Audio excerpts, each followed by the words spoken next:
Good morning, everyone. Thank you for joining us today. We're going to get started in just a couple minutes. Going to give everyone 2 to 3 more minutes to get logged in. Appreciate your patience and welcome to the webinar.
If you're just joining us, we're giving everyone just another minute to get logged in and we'll be starting shortly.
All right. Well, we're going to go ahead and get started. Thank you all for joining us today. Next slide, please. Thank you. So again, thank you for joining us. My name is Tonia. I'm the Education and Business Development Director for the American Indigenous Tourism Association. If you have not heard, we are rebranded. So this is our first webinar with our new brand, formerly IANTA, now American Indigenous Tourism Association. And today's webinar is in partnership with National Park Service. So a little about us. For more than 25 years, the American Indigenous Tourism Association has served as the only national organization dedicated to advancing cultural heritage tourism in Native nations and communities across the United States. Established by tribes for tribes to address inequities in the tourism system, we are a 501c3 national nonprofit governed by an all-Native board of directors, and we serve as a united voice for the $15.7 billion Native hospitality sector. Our mission is to define, introduce, grow, and sustain American Indian, Alaska Native, and Native Hawaiian tourism that honors traditions and values while helping businesses become market and export ready for domestic and international markets. Tribes who are looking to start or expand their cultural tourism footprint can find resources at americanindigenoustourism.org, and visitors can learn more at discovernativeamerica.org. Today, our presenter will be Tonia Brown-Kinzel. She is GPC CGMS GPA Approved Trainer and Grant Compliance Manager to the Grant Plant. We're very happy to have her here with us today. In this first session, it's a two-part series. So today, attendees will learn the basics about procuring goods and services through federal awards, grants, and cooperative agreements, terms and definitions relevant to procurement, the importance of segregating financial duties, the essentials of cost sharing or cost matching, and federal standards and thresholds for procurement and documentation, along with competitive and non-competitive requirements. That is a mouthful, Tonia. I'll turn it over to you. Really looking forward to hearing your session today. Thank you. Thank you so much, Danielle, and thank you for y'all having us back. We love, love, love providing these resources to help build capacity in communities that are serving those that really are amazing communities. A little bit about the Grant Plant. We are a national grants consultancy firm based in Albuquerque, New Mexico, but we do have clients all over the US. We are just celebrating 22 years in business, and we have helped our clients earn over $400 million. The types of services that we offer range from prospecting for grants, trying to find those grants and create your grants calendars, to writing your grants for you or reviewing the grants that you have written if you just want a little extra help or another pair of eyes on your proposals, all the way through helping you do grants management, whether it's for federal grants, which we will be talking about today, or non-federal grants. And then obviously we do trainings and also offer evaluation services. I put my information in here. I don't need to talk about who I am, but I did want to make sure that you had my contact information in case you have any questions or in need of any kind of assistance after this session. As Danielle mentioned, this is part of a two-part series, so I do want to promote the next session, which is on Wednesday, December 3rd. Down here at the register here link, you'll see a quick bit.ly link. You can just type it in. It's bit.ly/4, the lower letter, or not capitalized Q, capital GNR, lowercase j, and then capital Y. And you can register for the next series, which is going to be happening, as I mentioned, on the 3rd. So as Tonia mentioned, we're going to start with just talking about segregation of duties and what are our obligations relative to that when we talk about procuring things or buying, purchasing, or otherwise securing goods and services.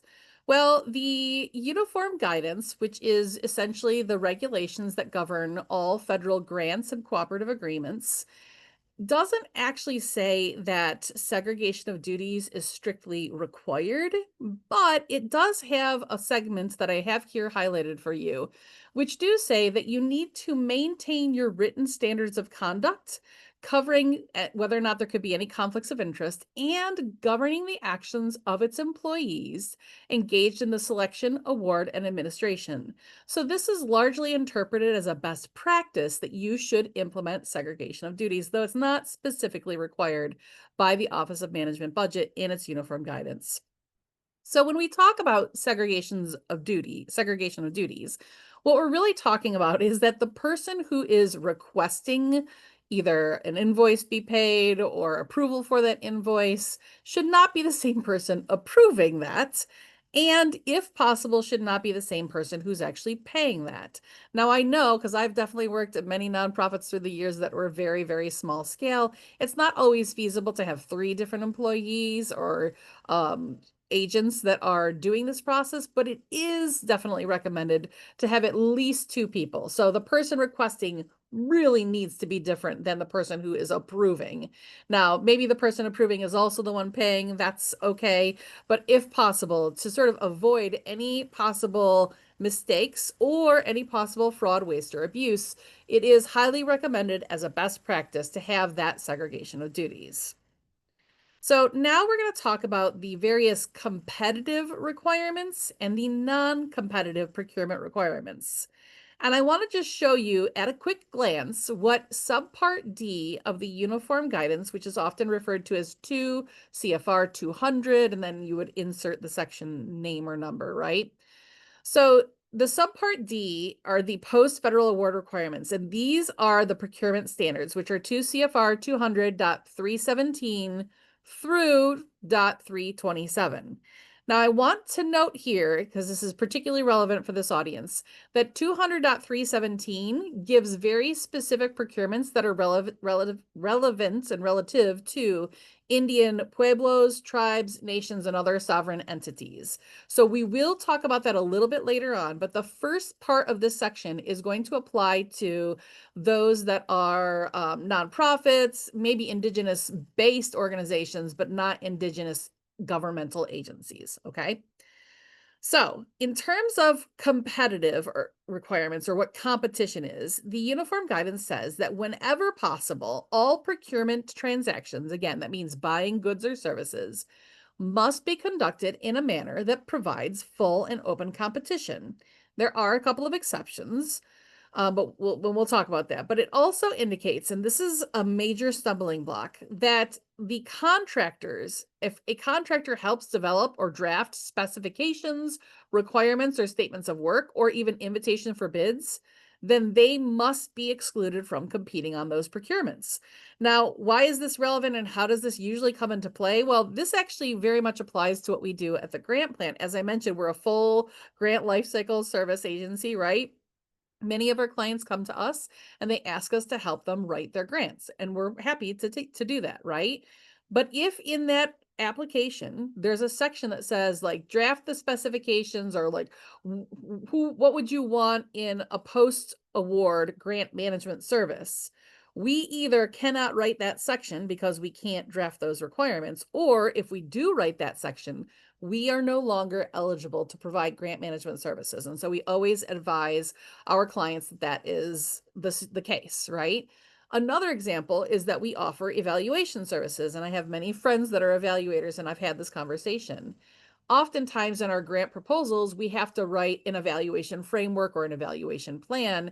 And so it would make a lot of sense to go to the evaluator we hope to use and say, hey, can you write this evaluation plan for us? And then we can put it in our proposal. If that happens, and I should caveat, this is true if you want to use federal funds, right? If that happens and you want to use federal funds for that evaluator, you could no longer use that same evaluator that wrote your evaluation plan or framework. And so there's this very sort of delicate balance you have to walk when you're doing those things. You might tell the evaluators up in advance, or the evaluators may know, or you may decide that you just simply aren't going to use federal funds to pay for the evaluator or to pay for the grant management service. Just want to make sure that that is clear, because that was implemented in order to prevent somebody from saying, oh, I'm going to write this grant application for you, but then I'm going to put all of the unique qualifications that my grant consulting company has, so that basically I'm the only one eligible for it. I will say I have had this conversation with the Office of Management and Budget a couple years ago, and they understood that this particular section is sometimes problematic and sometimes runs into problems, because it does make sense to have the same person that wrote the evaluation framework do the evaluation, or maybe the same company that's helping you with all your post or pre-award stuff help you with this post award. But they have not quite figured out how to maintain that balance while making sure to assure competitiveness. So just be aware that this is a sort of sticking point most people are not aware of and often make the mistake. And this can be an audit finding for you, which we certainly do not want to happen. So let's talk about the 3 different types of federal procurement methods. Now, I'm going to quickly tell you that towards the end of this session today, which by the way is an hour and a half long, so we will be going through 11:30 a.m. Mountain Time. About 3/4 of the way through the session, we're going to do a fun thing, which I don't often do for my sessions, but we're going to do a pop quiz. So make sure you're taking notes, make sure you're writing down the deets, right? So that you can do well if you like to be competitive at trivia, right? So there are 3 types of federal procurement methods. The first is what we call the informal procurement method, but it still must be competitive. These procurement methods will basically expedite the completion of transactions and reduce costs. The informal procurement method may be used when the value of the procurement transaction does not exceed the simplified acquisition threshold, also called the SAT. And that simplified acquisition threshold used to be $250,000, but on October 1st of 2025, so just a month ago or so, it was increased to $350,000. So anything under $350,000, you can use sort of the informal procurement methods, but you still have to use competitive methods. And we'll discuss what that means as we move forward. Then we have our formal procurement methods, which are things like sealed bids and requests for proposals. And that kicks in, it must happen at least once you pass that threshold of 350,000, although you may opt to use a formal procurement method earlier than that threshold if your organization, agency, tribe, nation wants to do so. And then finally, there is the non-competitive procurement. That means there are some instances in which you do not have to use competition. You can simply just acquire what you need to. And again, we'll address those next.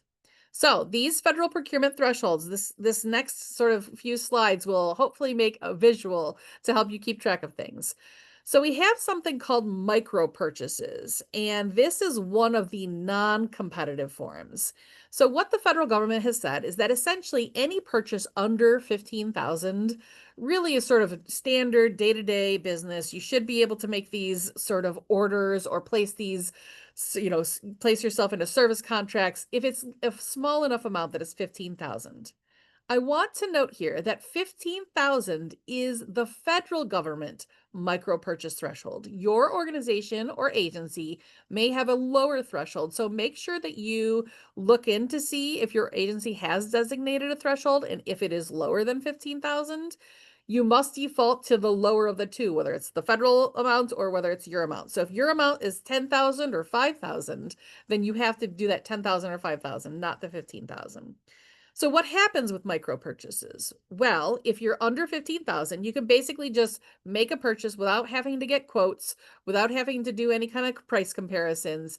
Obviously, you still need to make sure that the prices are reasonable for what you're paying for, because you do have to answer to that, but you don't have as much sort of micromanagement over these smaller sort of day-to-day goods or services that you might buy. I do also want to note that there is a clause in the uniform guidance that allows certain organizations, agencies, and departments to do something called self-certifying a threshold up to 50,000, and this must be done on an annual basis. This is a fairly complex process that I don't want to confuse people too much on, but the reason an organization or agency might do this is if your day-to-day purchases are like 20,000, 30,000, 40,000 easily, then you might choose to do a $50,000 self-certification. Where we usually see this is institutions of higher education. Sometimes school districts will self-certify because they're buying in bulk massive amounts. And I have a client that works in the space industry. And so obviously their day-to-day business is going to be a little bit more expensive than the average nonprofit. Then the next type of procurement threshold is the small purchases. And this basically goes between that $15,000 and $1 all the way up to 350,000. And as I mentioned, that number 350,000 just went up on October 1st, as did that micro purchase. So you may have heard the number for micro purchases being at $10,000 at the federal level. And again, that was true until October 1st, but just changed. So micro purchases went from 10 to 15,000 and small purchases went from 250,000 to 350,000. So anything that's between a micro purchase threshold of 15,000 and that small purchase threshold of 350,000 means that you do have to get price or rate quotations. The best practices is at least 3. If you are in a really difficult situation in which there's just not a lot of competition for a particular good or service, you have to at least get 2, but the best practice is 3. And so you want to get price or rate quotations for the good or service that you want, and preferably in your geographic area, because we do know that sometimes prices will be significantly higher or lower in certain areas of the nation, just depending on what's going on. These quotes obviously have to align with the expected price rates, or you need to do a little bit more research to see why those quotes are so much higher, because maybe the market has changed and it's beyond what you were expecting. The final threshold within these procurements is the formal threshold. So anything above 350,000 and $1 really is something that requires either an invitation for sealed bids or request for proposals. And we will go over those very much in depth next. You have to make sure that it is competitive. You have to make sure that it has advanced public notice, and preferably in 2 or more spaces you were advertising that this was an opportunity for companies to bid on. And recipients must have written procedures for conducting technical evaluations and making selections of either their bids or proposals. So there's 2 different processes. We're going to go over sealed bids first, and then we're going to go over requests for proposals after that. So for sealed bids, the very first thing you have to do is define the specifications. What kind of good, what kind of service are you looking for? What kind of requirements do you have in order to meet your needs, right? And you have to make sure to either do these yourself, or if you do have a contractor assist you, know that that contractor can then not compete for the sealed bid or the request for proposal. Sealed bids must be awarded in a firm fixed price contract, and I will tell you sealed bids are usually the preferred method for construction and infrastructure services. They're not always used in other service requirements because there are some limitations which you'll hear about. But in this first step, you basically make a adequate, complete, realistic specification, and you need to put your appropriate preferences, which we will tell you which ones you can include and which ones you can't. And then the invitations for bids must be clearly defining the items. You cannot put brand names of things unless there's a compatibility issue. And you need to be able to state if there are any requirements that a bidder must meet. Now, in the 2 CFR 200.319, it does say that you cannot restrict competition to place unreasonable requirements. You cannot ask for unnecessary experience or excessive bonding. You can't engage in non-competitive pricing practices between firms or affiliated companies. You also cannot include or just simply award it to non-competitive contracts to consultants that are already on retainer with you. You have to go through the process if it's over 350,000. And organizational conflicts of interest must be avoided. And as I mentioned, you cannot specify a brand name. You have to basically talk about what the product needs to do for you. The only time you can include a brand name is if it is a compatibility issue, right? Maybe it's a Microsoft Office thing or, specific to the printer brand that you have, and only a brand name thing would work for that. But if there are other alternate means, you have to accept those things.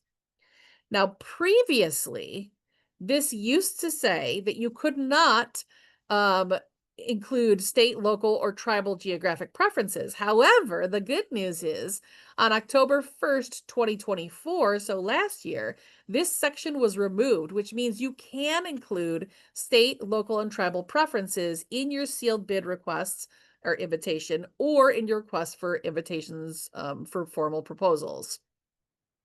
The other allowable preferences that you can include and you should include actually, are preferences to do business with small businesses, minority businesses, women's business enterprises, veteran-owned businesses, and labor surplus area firms, excuse me.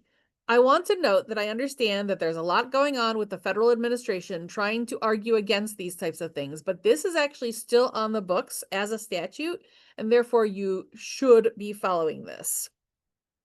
Once you define those specifications, you need to put out the invitation for sealed bids in a public solicitation. As I mentioned, you need to try to advertise this in at least 2 places so that you can say we did our due diligence and trying to make sure everybody was aware that this was out. You can also send invitations to specific vendors that you hope will apply for this, right? We'll put a bid in, and you can also tell a company that they are not invited to put a bid in if you have had an extremely negative experience with them in the past, or if you have some other reason in which you think they might apply for what you're doing and you really don't want to work with them. However, if you do that, you have to give them the reason why you are excluding them from the public solicitation. Now, putting this on your websites, putting it on your social media could be 2 different ways of a public announcement. You could publish it in a newspaper or other periodical. And there are a number of websites out there that I've been seeing more and more sort of proliferating these things, like bonfire.com. There's another website called Prosal, PROSAL.com. And there's another one that is procurement.opengov, OPENGOV.com, as well as instantmarkets.com. And you could search your favorite search engine for any one of these. These are just the ones that kind of immediately come to mind. Once the public solicitation period ends, right, you have to give a certain amount of time. Again, the standard is usually 30 days unless you have a very, very tight turnaround, but 14 days would be probably the smallest I would ever recommend. But usually about 30 days of public solicitation goes by, and then you have your bidders identified. And this is basically the bids have come in from these organizations, and you have to verify that you have an adequate number of qualified bidders, which is at least 2 or more, and the preference is 3. You're going to hear this, fairly frequently. If you are not able to get 2 or more bids, if only one company responds, then you actually will have to put it out to bid again in an effort to solicit as much competition. You actually have to do that preferably 2, if not 3 times, until at which point, if you still only have one company that's bidding on this, then we'll talk about what to do in a little bit. Now, when we talk about bidders being identified, we are talking that they must be responsible and responsive. And those are 2 different, seemingly similar words, but 2 different meanings within the federal government. So, a responsible contractor is a contractor that possesses the ability to perform successfully and that they have contractor integrity and do not have any past performance problems, whether performance or financial. And you would look into sam.gov as well as the exclusion list for debarred and suspended vendors and organizations. So, one of the handouts that you are going to get after this session is this certification of due diligence in searching for exclusions from receipt of federal funding. And so there's some instructions here and sort of a plug and play. So you're free to take this form as you want and rework it so that you have something where you can say, we made sure to search the entity and they are not suspended, they are not debarred, and they are not otherwise excluded from receiving federal contracts. Then once you have all of your bids, you have to open them together, right? And so you will actually fill out that form as you open the bids. All bids have to be open at the same time and place as prescribed in your invitation for bids. And if you are a local government agency, you must open the bids publicly. I will tell you this is a good practice whether you're a local government agency or not, but you should announce when the bids will be open so that the public can come in and watch if they want. And I will tell you a lot of times the contractors will in fact come and watch to make sure that it was awarded appropriately. And then once you open the bids, you essentially define who is the lowest price, but is still responsible and responsive. And now this is the other term. A responsive bidder is one that actually is answering to what it is you wanted, right? Let's say that a bidder turns in services and they go, well, you wanted services A, B, and C, but we only do A and B. Even if they had the lowest price, they were not responsive because they did not respond to everything you put in your invitation for sealed bids. So you could cross them off the list and you would have to make a notation, did not provide all the services that we needed, and then exclude that. Maybe another bidder puts in a bid and they do offer all those services, but they don't meet one of your eligibility requirements, which is reasonable eligibility requirements. Again, that would be considered a non-responsive bidder. And so again, you could cross them off their list. But if you have everybody that you have open is responsible, meaning they're not excluded, debarred, suspended, and they are in fact responsive, meaning they did answer to everything that you asked for, no matter what happens at that point, you must award the lowest bid. You get what you get and you don't throw a fit, as they say, which is why sometimes sealed bids is not always a preferable way of doing the formal competitive procurement, because you don't have any discretion in terms of who you want, even if you have several very qualified. And even if you think a little bit more would be worth the price, if you do sealed bids, it has to go to lowest price. On the other hand, when you do requests for proposals, you can, in fact, include some criteria, and that will give you a little bit of leeway and wiggle room in terms of having some discretion over who you select. So much like the invitation for sealed bids, the first thing you need to do is define your specifications. Again, be careful not to have any contractors that you might want to have put in a bid or a proposal to help define the specifications, or else they're ineligible. Again, you go through a public solicitation period. The same best practices apply here. You want at least 30 days, 14 if it's a super emergency kind of situation, but 30 days is reasonable and one could argue would be competitive. And then you go into identifying the bidders, making sure you have 2 or more, preferably 3 or more bidders. And you obviously make sure that they are responsible and responsive. Now, unlike the sealed bid process, where you just have to open and whoever has the lowest price gets it, as long as they're responsible and responsive, for requests for proposals, this is where you can actually go through an evaluation process. And this is where you can use a rubric or evaluation, summaries that have points or rankings. And you and others, you should have a panel, can each evaluate each of the requests that have come through or bids that have come through. and then you can score them, rank them, and then make the decision based on those rankings or scorings who wins the award.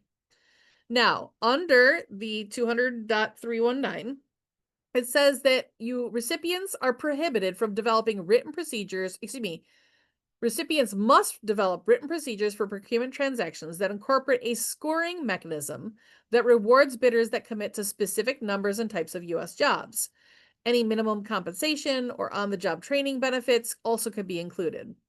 Furthermore, you are not prohibited from making inquiries of bidders about these subjects and assessing their responses. So if they don't answer about those things, or if they don't include them, you can reach out to the bidders, but you do have to reach out to all of the bidders to ask all of the same questions so that no one company has an unfair sort of competitive advantage.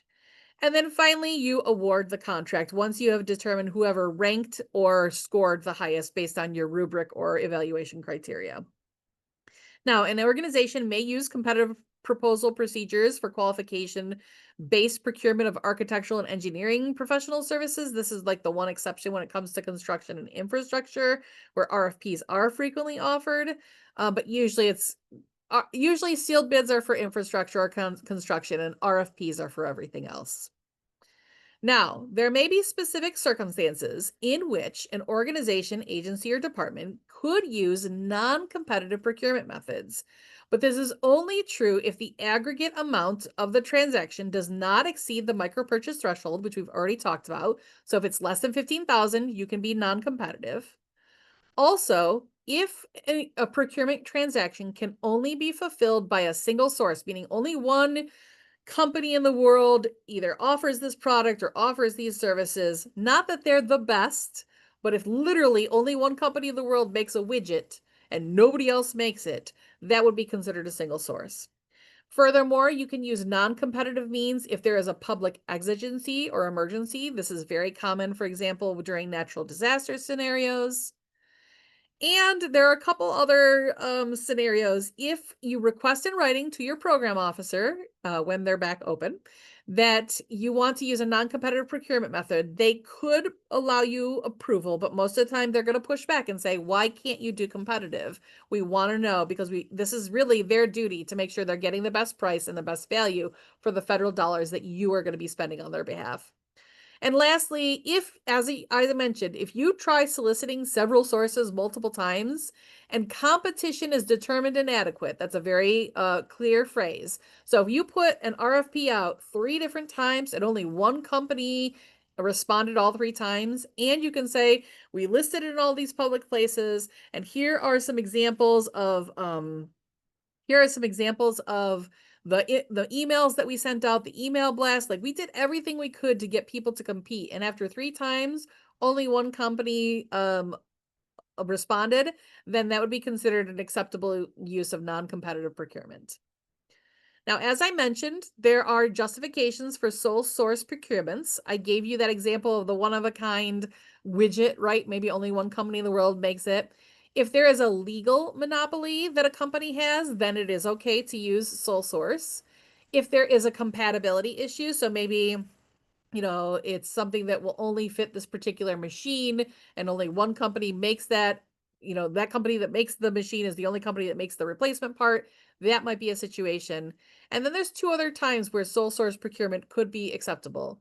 The first is if you have a warranty on a machine or a piece of equipment that excludes you from using anything else but that brand name, then a warranty and authorized service provider could be used as a justification for a sole source procurement. And finally, if delivery date of a product or a service is vital for your grant to operate on its timeline, then you can use delivery date as a justification for a sole source procurement.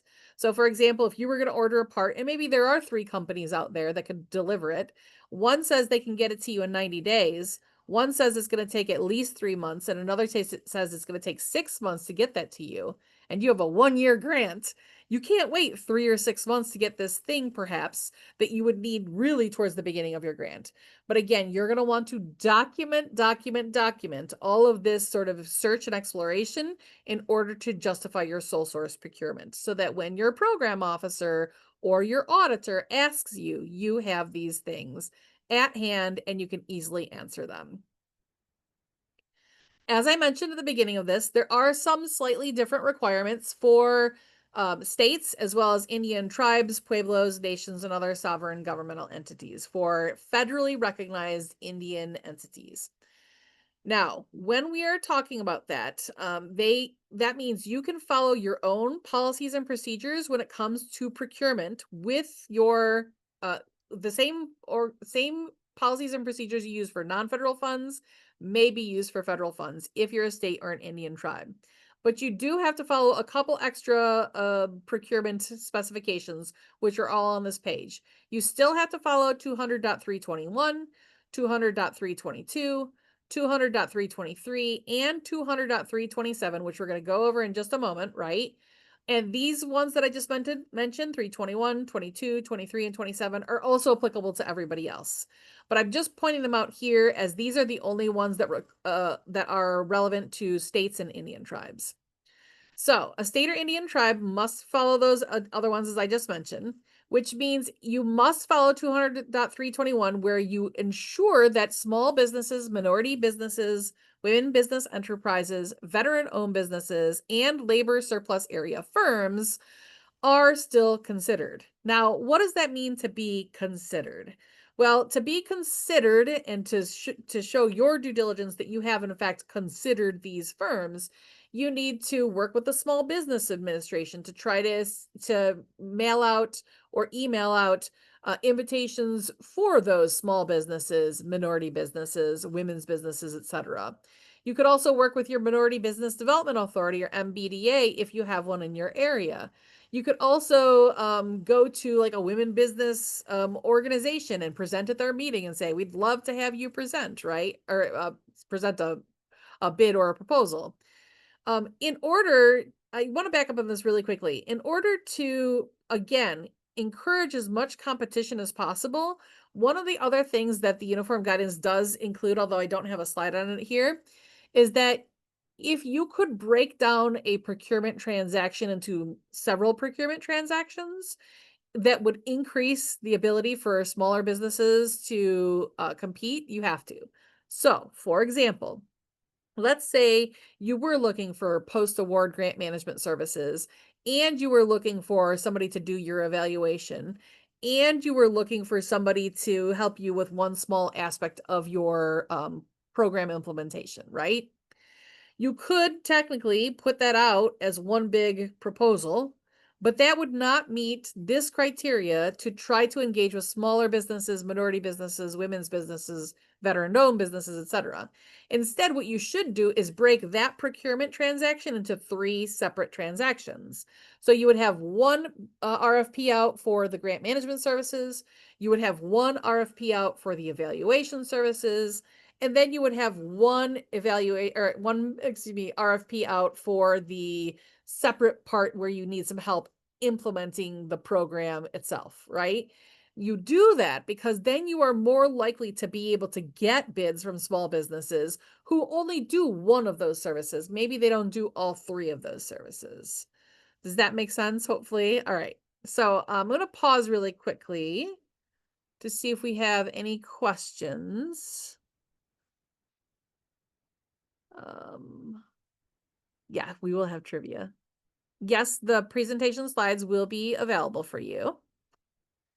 And let me double check the Q&A to see if we have anything. Nothing there, but don't be afraid to put things in the Q&A if you do have questions. So, all right. Connie, we do not need your email if you registered. If you do not see an email back from us, because we did notice that Zoom updated, we had a little technical blip this morning. Usually goes out within a day or 2 following this presentation. If you do not see it, please reach out to us and we'll be sure you do get those. And in addition to the slides, they put up all of their videos on YouTube and on their webpage. I was just commenting this morning, there are several there that I need to go and watch. They're tremendous resources. So, You do. All right. Tonia, just real quick, we did have Gabriella post a question. If they do not follow 321, 322, 323, 327, what would the audit finding be? It would in fact be a finding against doing competitive, that they did not engage in competitive procurement, or that they did not have the preferences for domestic goods and services, which we're just about to talk about, or recovered materials. So any violation of the uniform guidance could in fact result in a finding on either your, well, really your single audit, but it may also be a finding on your financial statement audits if that's the only type of audit that you do. So, and then if you do have a finding, they do things like implementing a corrective action plan to make sure that it doesn't happen again. Good question though. Thank you for that. All right, so let's see. Moving on to domestic preferences. So any recipient or subrecipient should provide a preference for the purchase, acquisition, or use of goods, products, or materials that are produced in the United States.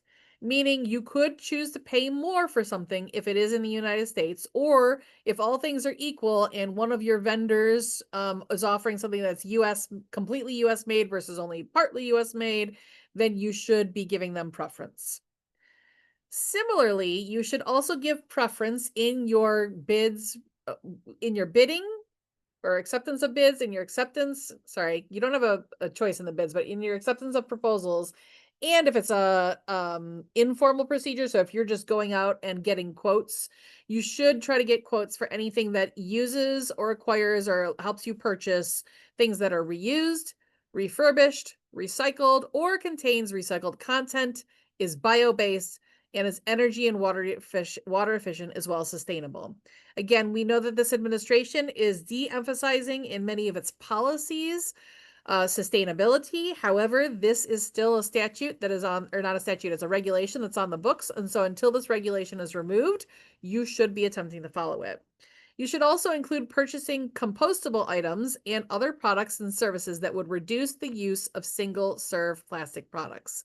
Now, we know that there was an executive order specifically about plastic straws that is trying to get rid of that, but this statute's still on the books. So I would include this and I would continue to adhere to it if and until that changes.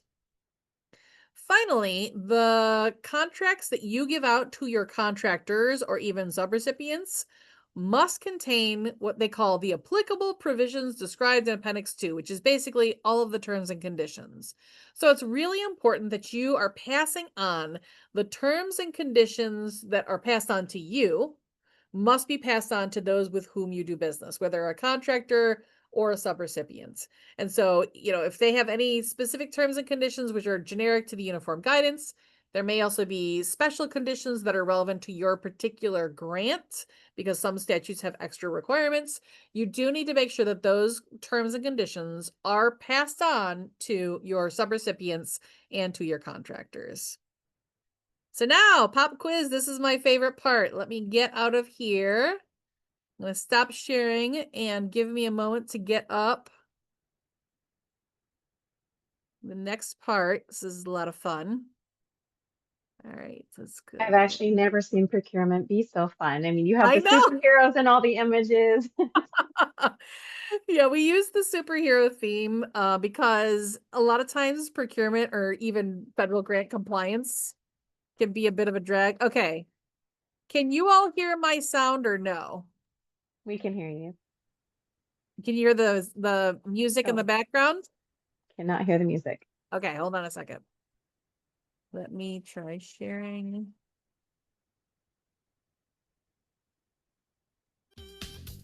How about now? Do you guys all hear There we me? go. Okay, hopefully it's not too loud. So what I want y'all to do, this is the fun part, grab out your phones, or technically you could do this on your computers. You're going to go to quiz.com and then you're going to enter in that PIN code, or you can just scan or take a picture of that QR code and it'll automatically make you join. So we have at least 28 people in the room right now. I'm going to wait until we have at least 20 or so of you logging on. You can be completely anonymous. You can see the silly little names, right? We're going to take you through the pop quiz things. Foolish House 3 IQ. Got some people. We'll give it a little more time because I know I sprung this on you and y'all have to grab your Quick Nut.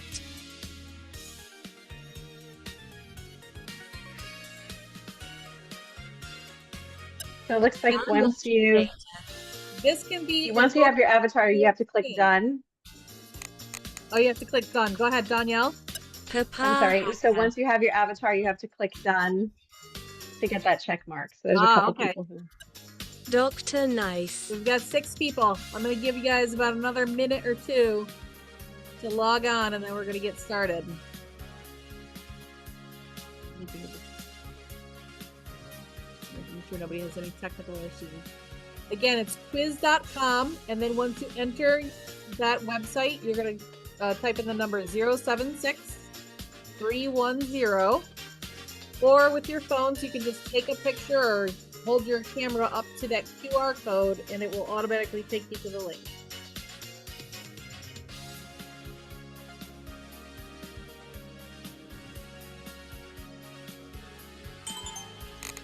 There we go.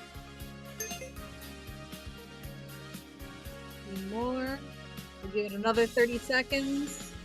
And don't forget to click done once you have your avatar up on your phone or your screen. Thank you, Sister Tonia. space, slow fork. Captain Nut. Cool Police. Freak IQ. We got some Cool Police. silly names. I think the last time I Captain played Nut. this, my name was Toilet Water. I was like, let me change that. All right, so we're gonna get started. Gov, yep, I see Gov changing there, so I'll wait for them to finish changing their name. Make sure you hit done afterwards.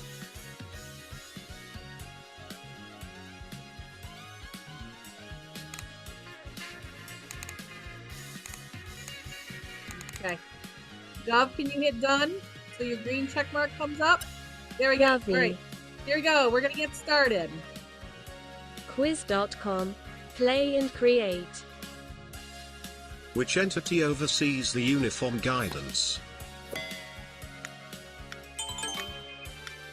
The faster you answer, the more points you get.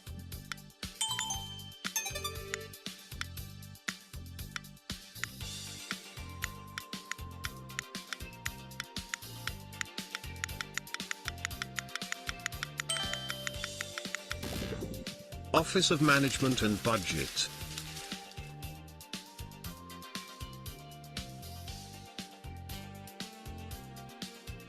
Good job. True or false, the uniform guidance explicitly requires segregation of duties in financial control system.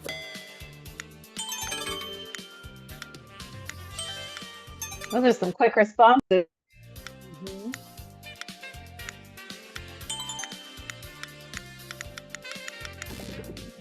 False.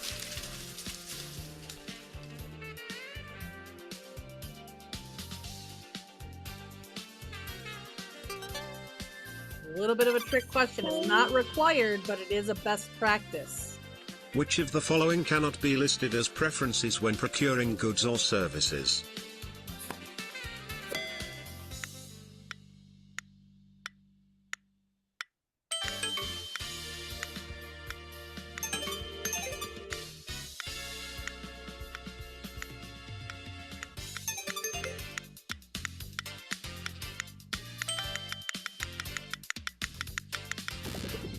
A specific brand name of a product. All right.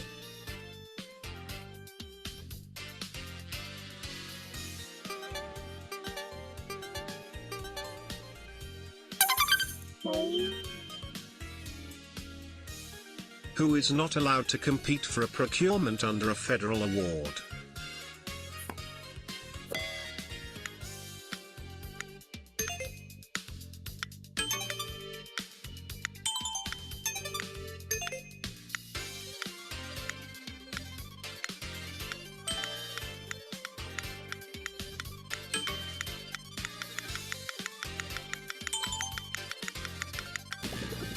Those that develop specifications, requirements, or the scope of work.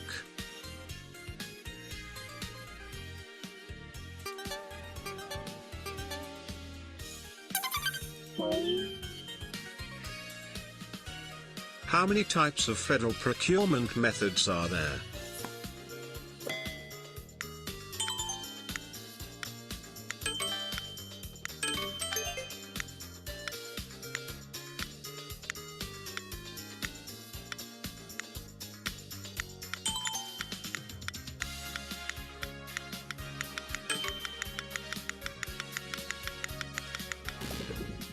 3.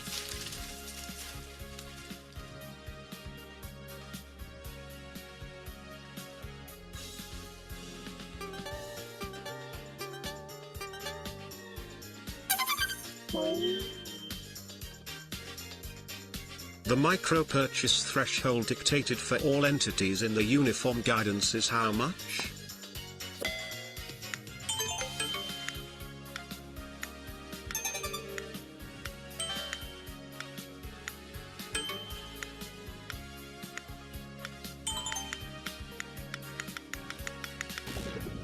$15,000.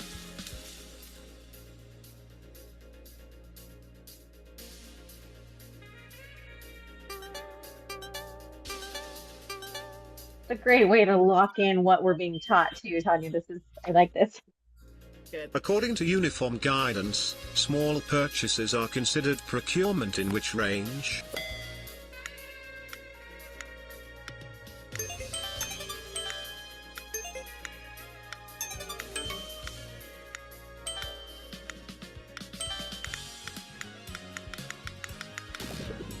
$15,001 to $350,000.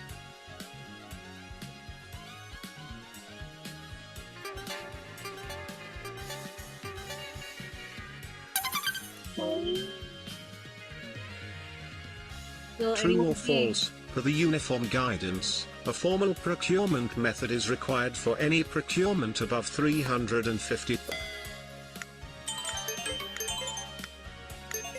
Lots of quick answers. That's good.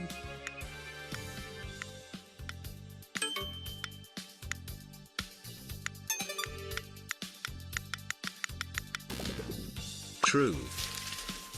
All right.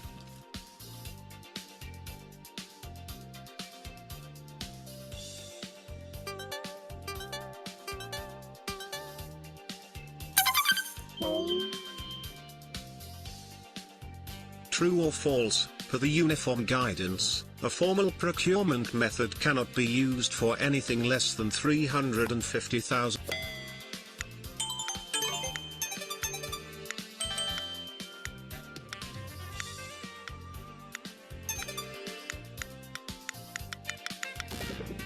False.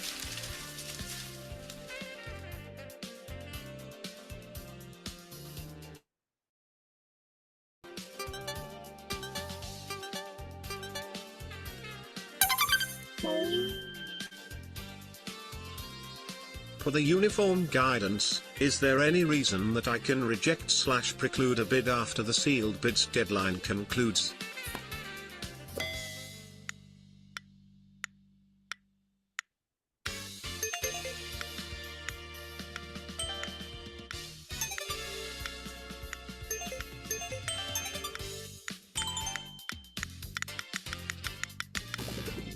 Yes, but only if they are deemed to not be responsible contractors.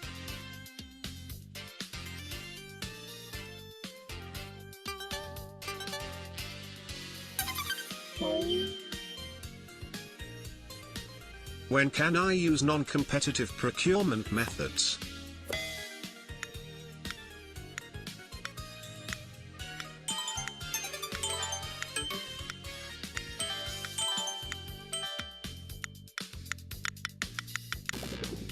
All of the above.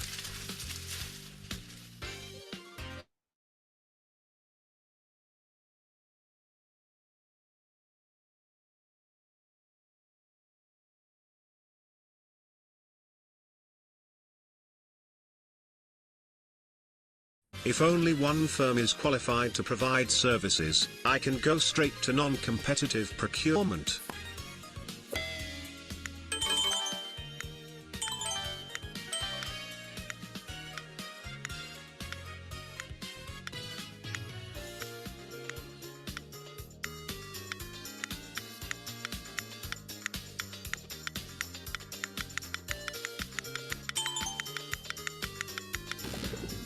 False.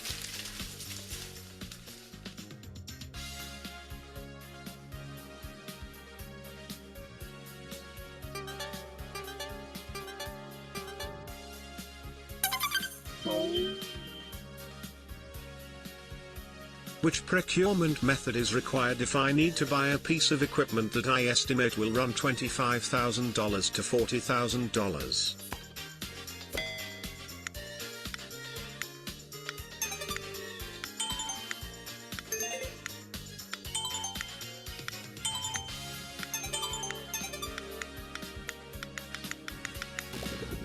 Competitive informal procurement.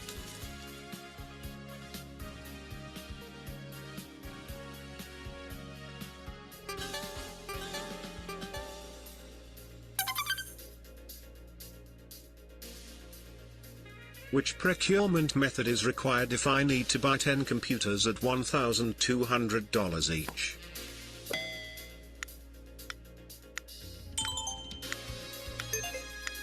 Making me do some quick math.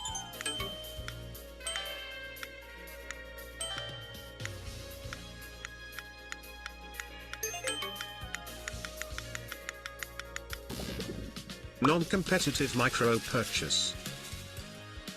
Okay, last question coming up. It's double points, anyone's game. Ooh. Papa hacker, unlucky date. Final question. Double points. Which procurement method is required if I need to buy a bunch of computers for $500,000?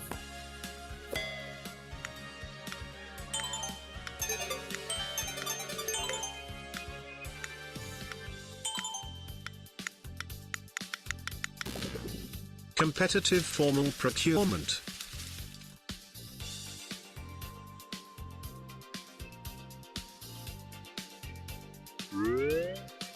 Okay, let's see. Third place, Papa Hacker. Second place, Unlucky Data. And the winner is Foolish House. Congratulations, ooh, by just a couple hundred points. Faster to the draw. All right, I'm gonna stop sharing for a second. I'm gonna mute this music. We're gonna go over each of those questions and answers just to make sure that everybody understands why the answers were the way they are, and hopefully this will help you sort of remember some of these very, very crucial points during your procurements. So let me pull up the questions once more.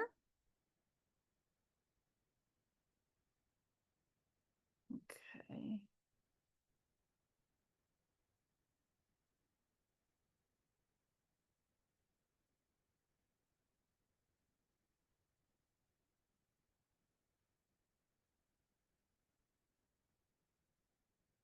Sorry, I'm trying to switch between all the various.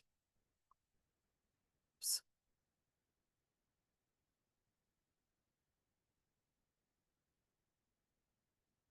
Okay. So I'm going to show, it's going to be in edit mode. I agree with George. So Thank you, George. awesome. George said, that was awesome. I've never had this much fun at a grants meeting before. You know, we got to keep it light. I was saying to Danielle before this is not always the most exciting topic. I understand, right? But it's an important one. And hopefully this sort of format will help you remember some things. So let me share the screen where I have the questions, and I just want to make sure to go through and everybody understands. So, which entity oversees the uniform guidance? That is the Office of Management and Budget. Department of Treasury is often who we work with to get paid, and the executive branch has been attempting to modify the uniform guidance, which they can through the Office of Management and Budget, but technically it's the Office of Management and Budget that actually oversees and makes those changes, and Congress actually cannot do anything to those two CFR statutes, or regulations, I should say. Next question is, the uniform guidance explicitly requires segregation of duties and financial control systems. This is a little bit of a tricky question, but I was sure to say this at the beginning when we were talking about this topic, and that is it's not explicitly required, but it is suggested and it is definitely considered a best practice. So I don't want you to get discouraged if you got this answer wrong and think, oh, I don't have to worry about segregation of duties. But that's why I wanted to make sure you all understood it's not required, but every sort of ounce of my being is going to tell you we really need to make sure we are doing this because it helps prevent accidents and intentional actions. Which of the following preferences cannot be listed when procuring goods or services? As I mentioned, you cannot list a specific brand name of a product. If you are putting out like an RFP or doing a bid, now there is technically one exception, and that is if it's a compatibility issue, but then you're really not sort of putting out those preferences, right? You're just simply purchasing it. So you can now put state, local, and travel geographic preferences. That's a new one as of October 1st, 2024. You should be listing your preferences for minority-owned, women-owned, veteran-owned, as well as labor surplus area firms. Those things you should be listing as a preference, the latter two. Who is not allowed to compete for a procurement under a federal award? We talked about this at length at the beginning, and it's anybody that develops specifications, requirements, or the scope of work. Now, if you have been tardy on reports and don't have a great financial reporting history, that doesn't necessarily preclude you, but that might be an eligibility or a quality and competency thing that is taken in consideration. Additionally, you can technically do business with foreign companies and organizations, but there are some regulations that come in. And now you can ask for companies in your locality or list preferences for those in your locality. How many different types of federal procurement methods are there? The answer is 3. It is competitive informal procurement, competitive formal procurement, and then non-competitive procurement. The micro purchase threshold dictated for all entities is $15,000. Now, as I mentioned, you could possibly self-certify up to $50,000, but that's not what is dictated for all entities. The small purchases are considered in the range of $15,001 to $350,000. Now, if you answered $15,000 to $250,000 last month, you might have been right, but remember on October 1st, 2025, that range for small purchases went up from $250,000 to $350,000. Per the uniform guidance, a formal procurement method is required for any procurement above $350,000, excuse me, that is true. However, you can use it for less than $35,000. So it is false that you cannot use it for anything less than $350,000, excuse me. It would, I mean, maybe your organization's requirements ask that of you, but I don't see a reason why you would want to do an RFP or at least a sealed bid for less than $350,000, but every organization is different. And maybe they would say, you know, at $100,000 or at $250,000, we want to do everything by RFP. And that's completely at your prerogative. Just know that it's obviously putting more work on the table for you, but you might feel like that's just an appropriate thing to do. Per the uniform guidance, is there any reason that I can reject / preclude a bid after the sealed bids deadline concludes? The only reason you can exclude them is if they are deemed to be not responsible contractors or if they're deemed to be not responsive contractors. Now, if the bidder is not going to deliver quality goods and services, too bad. If you put out a sealed bids, you have to accept the lowest price, which is why RFPs are usually preferred over sealed bid processes. Also, you cannot evaluate sealed bids with a rubric. There is no rubric. The rubric, so to speak, is whoever is the lowest price that is still responsible and responsive. So when can you use non-competitive procurement methods? Well, you can do it if it's below that micro purchase threshold of $15,000. You can do it if it can only be fulfilled by a single source, and you can do it if there are exigent circumstances or emergencies or disasters.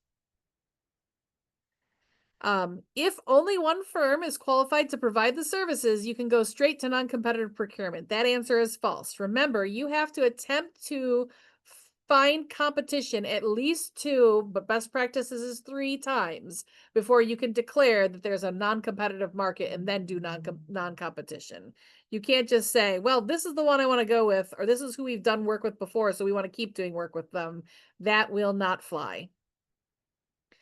Which procurement method is required if I need to buy a piece of equipment that I estimate will run between 25,000 and 40,000? That's competitive. You have to be competitive, and it's informal because it's between 15,000 and 350,000. Formal is above 350,000, and micro purchase is up to 15,000.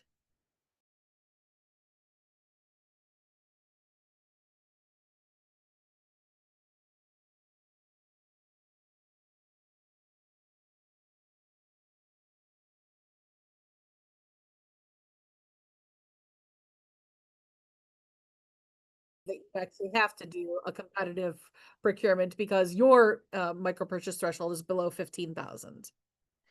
And the last question is, which procurement method is required if I need to buy a bunch of computers for 500,000? And that is the competitive formal being anything over 350,000. So hopefully that was fun for you. Presentation link will be sent out. Yep. Okay, good. So we have just a little bit of the presentation left, and we're going to do about another 10, maybe 15 minutes of that presentation. And then we've got about at least 15 minutes for questions and answers. So let me go back to the presentation.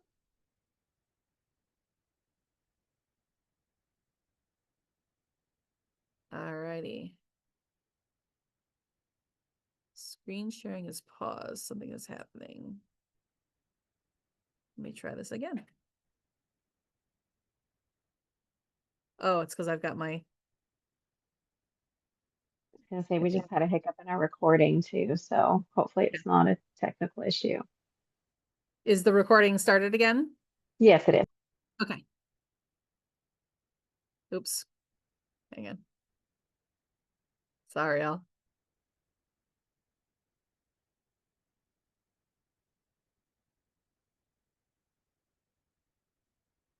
All righty.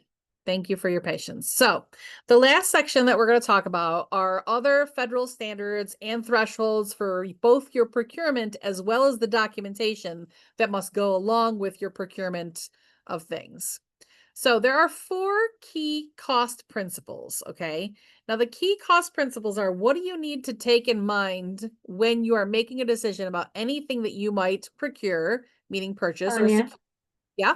we are seeing your presenter slides. Okay, weird. We need to toggle. Let's see. Thank Sorry. you. No, thank you for that. Let me get out of that.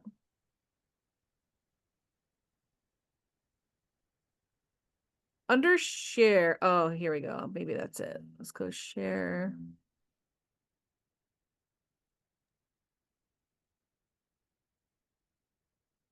There we go. Again, I got it. Do you see my presenter slides still? Or just the slides?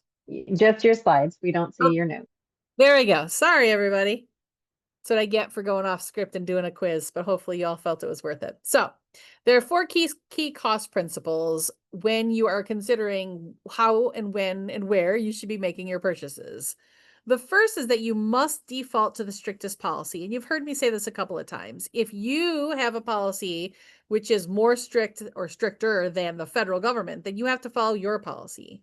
If the federal government policy is stricter than yours, unless you're a state or an Indian tribe, federally recognized Indian tribe governmental agency, you have to default to the strictest policy, which would be the federals in that case.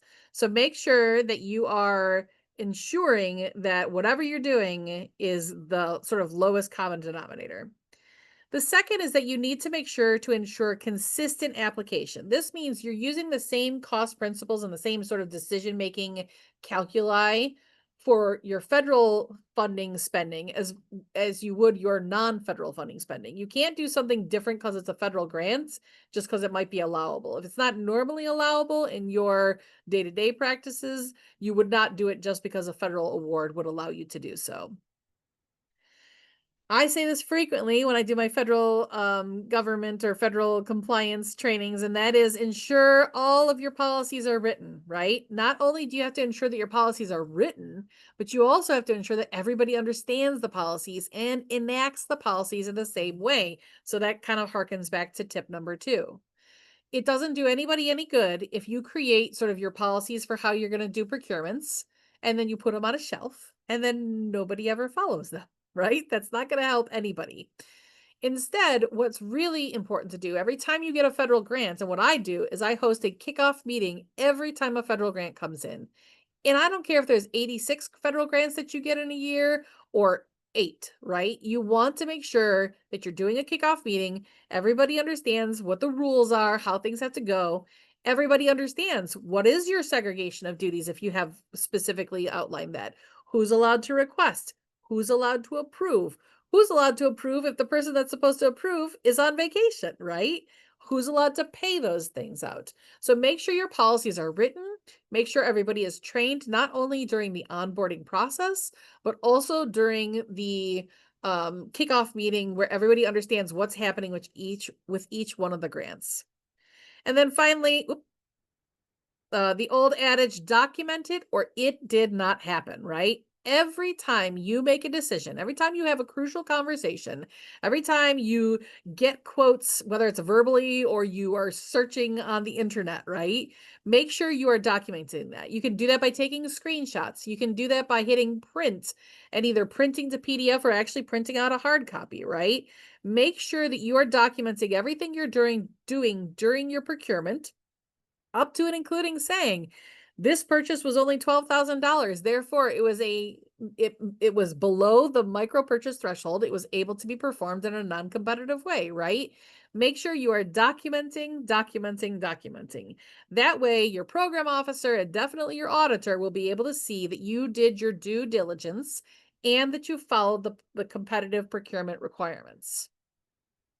Now, in terms of sort of general procurement standards, it is important to avoid the acquisition or unnecessary duplication of items. So when appropriate, right, you should make sure that you are only ordering what you need. And if you can lease something for cheaper than you can buy something during that grant period, you must take the more economical approach. Now, I know that's not always true, but for example, I have an indigenous nonprofit farm that I work with, and they wanted to create a shared equipment program, right? So they wanted to purchase a tractor, they wanted to purchase a trailer, they wanted to purchase a tiller, right? They wanted to purchase some things.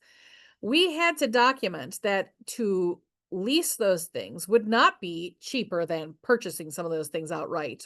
And in a couple instances where they just really, it wasn't available, like you couldn't actually just lease a tractor as an example, in my client's instance, in the geographic area that they were in, we had to document that we took appropriate steps to see, can we actually lease this size tractor in our area in a way that wouldn't be extraordinarily expensive by having to go way across the state to get something like that? And the answer was no.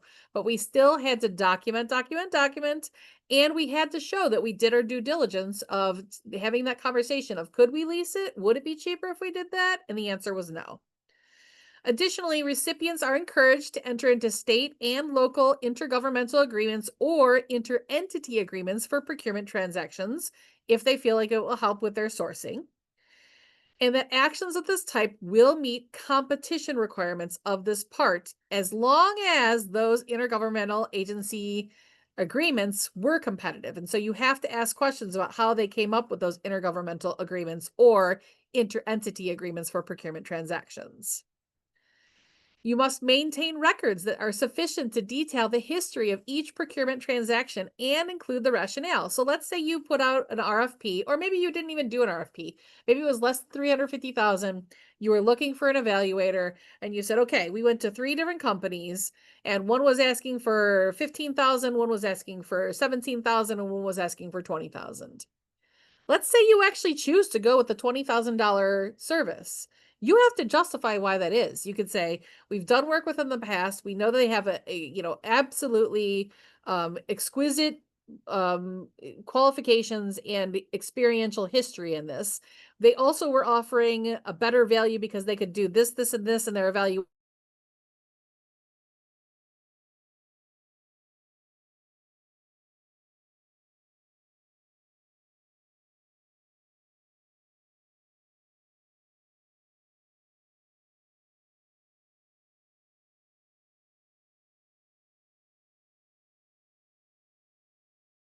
Correct price. When possible, you should ensure, as I mentioned previously, the small businesses, minority businesses, women's owned businesses, and veteran-owned businesses. And I talked about this earlier. So they should be included on solicitation lists. You should solicit them whenever they are deemed eligible. You should divide procurement transactions into separate procurements if you can, to allow for maximum participation and competition by these business types. And you should establish delivery schedules that are going to encourage participation by small, women, veteran-owned businesses.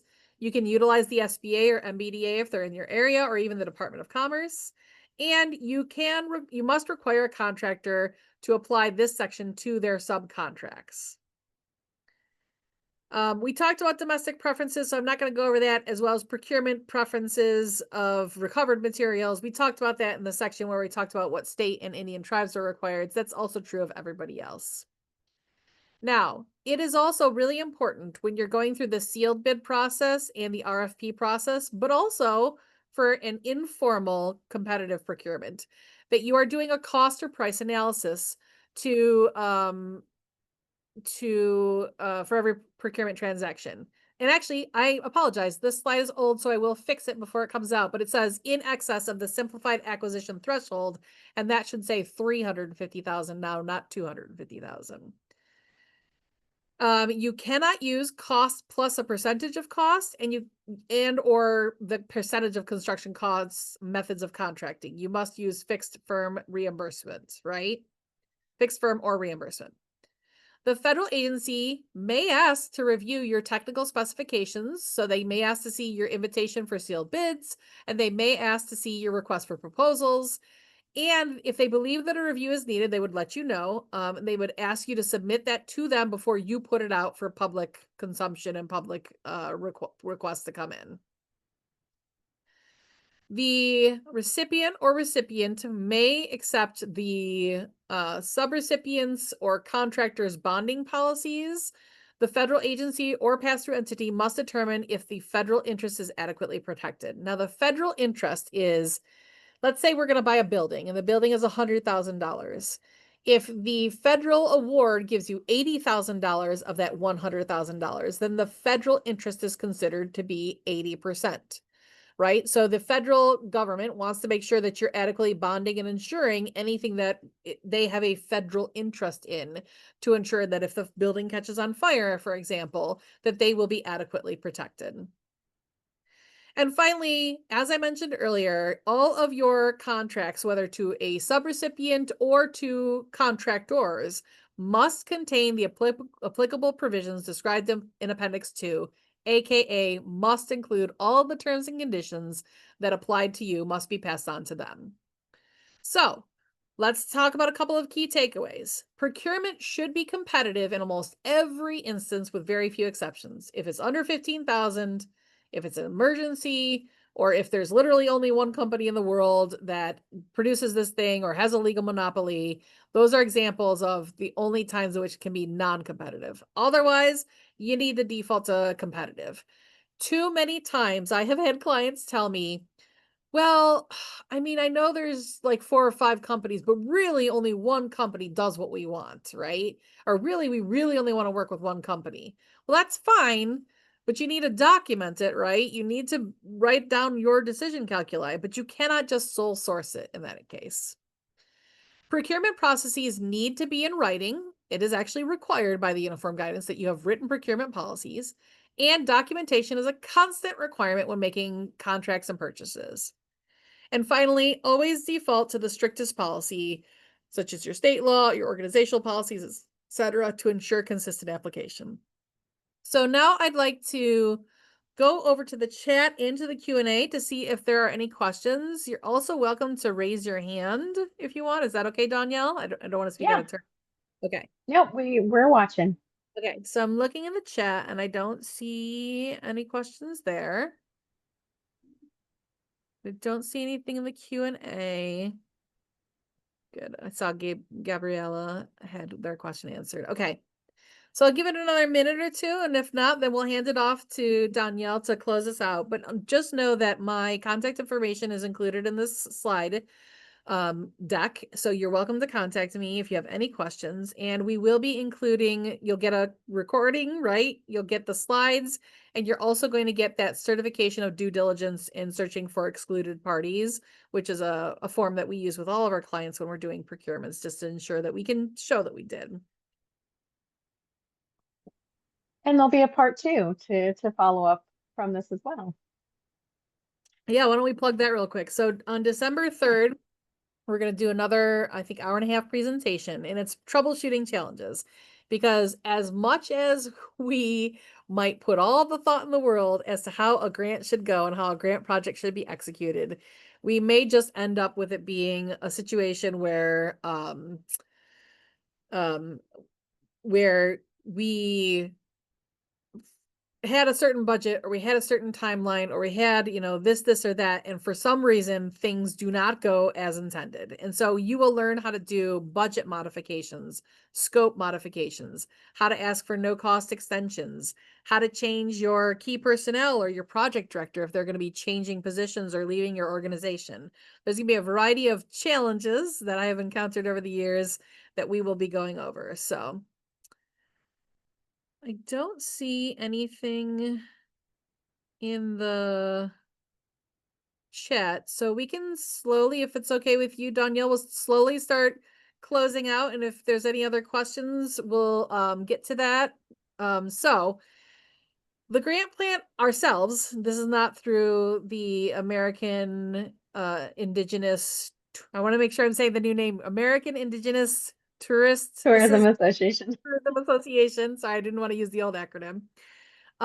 This is from the grant plan. So we have one coming up next week. It's called What Funders Really Want. It's a grant reviewer's observations and inside tips. I'll be doing that training, so you can learn how to write the best application possible.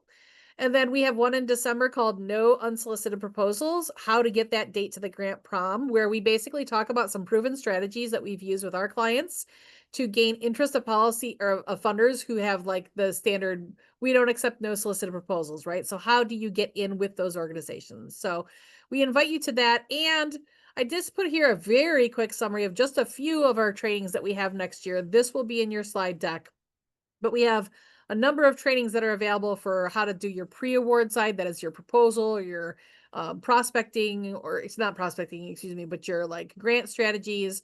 We have post-award, which is your grant management. It's both federal and non-federal. And then we have our prospecting, like how to find those grants. And now, Tonia, we did get one question from Kara in the Q&A. So are there any workarounds if your grant was developed using input from an expert in a particular field and you would really like to use them to perform the work on the grant? Kara, I wish I could say yes, but the answer is no. And I have gone round and round. I even went at the last National Grants Management Association meeting last year. I went to 4 different attorneys' tables at the exhibitors' tables and said, here's the challenge. OMB acknowledges that it's a challenge because we all know it would be good to work with the same grant agency or the same evaluator or whomever. What is the fix, and is there a workaround? And every single one of the attorneys that I went and talked to said there is no good workaround. You simply have to make sure that they are excluded from the process. And if they weren't excluded from the process of creating those specifications, requirements, or the scope of work, then you have to exclude them. If you don't, you can be found in violation of competition requirements, which could be an audit finding, and any costs that you incurred during that violation, they could then disallow, meaning they would make you pay for it and take the federal funds back from that. And you don't obviously ever want to see that happen. So, all righty. All right. No other questions. So thank you so much, Tonia. I think we all learned a lot, and I really appreciate the fun and engaging way that we've learned today. Your email's there one more time, but again, this whole deck will go out to all the attendees, and always reach out to us at the American Indigenous Tourism Association if you have further questions. I do want to just point out and encourage everyone to check out other resources on our website, americanindigenoustourism.org. Our staff and partners, like the Grant Plant, always work collaboratively to support Indigenous tourism across the U.S. And also on our website is additional training opportunities. You can register for future webinars. You can visit the website for more information regarding other certificate programs, past webinars and resources, and other upcoming events. So also please consider signing up for our weekly newsletter, the Rupert Report, to keep up with all things Indigenous tourism. And again, see the website for all of those details. Thank you again, Tonia, for being with us today, and we really appreciate the time. We're looking forward to the next session in December. Thank you so much. Yeah, I'm very much looking forward to it too. And I'm happy to stick around for just a couple extra minutes in case anybody has any other questions or didn't want to ask necessarily in front of the whole group. I know sometimes that's a little daunting. So I'll stick around for a little bit, but thank you all. Really appreciate you having us back. We do have George who raised their hand. Yes, George.